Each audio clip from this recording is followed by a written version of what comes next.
Jesus in me ministry சார்பாக உங்களை வாழ்த்தி வரவேற்கிறேன். இந்த நாளில் உயிர்ப்பிக்கும் வார்த்தை நிகழ்ச்சி மூலமாக உங்களை சந்திப்பதில் மிகுந்த மகிழ்ச்சி அடைகிறேன்.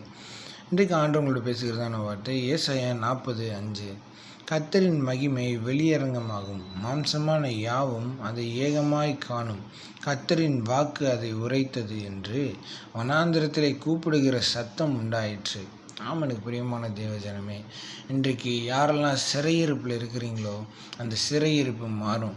ஃபோனில் அடிக்டேஷனாக இருக்கிறாங்களா, அந்த சிறையிருப்பு இன்றைக்கு உடையும்.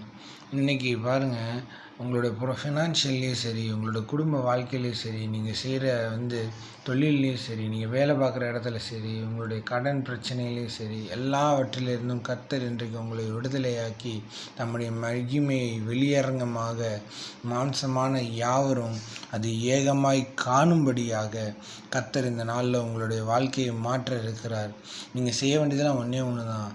தேவன் தம்முடைய மகிமையை வெளிப்படுத்துவதற்கு உங்களை நீங்கள் எதெல்லாம் நீங்கள் விடணுமோ, உங்களிடத்துல எதெல்லாம் கர்த்தர் மாற்றணும்னு உங்களுக்கு உணர்த்துகிறாரோ அந்த காரியங்களை ஆண்டவர் சமூகத்தில் வச்சு அதை மேற்கொண்டு ப்ராக்டிஸ் பண்ணி அதை விட்டுருங்க. உங்களுக்குள்ளே இருக்க குணங்கள் நீங்கள் இப்படி பண்ணுறீங்க அப்படின்னு சொல்லி ஆண்டவர் உணர்த்துறாருன்னா அந்த குணங்களை நீங்கள் விட்டு கொடுக்கும் பொழுது, உங்களோட செய்கைகளை, அப்படிப்பட்ட பேச்சுக்களை நீங்கள் விடும் பொழுது ஆண்டவர் தம்முடைய மகிமையை வெளிப்படுத்துவதற்கு அது ஏதுவாக இருக்கும். ஏன்னா கர்த்தர் தம்முடைய மகிமையை வெளிப்படுத்தணும்னா அதற்கு ஒரு காரணம் இருக்கணும், அதுக்கு ஒரு ஒர்த்தான ஒரு விஷயம் இருக்கணும்.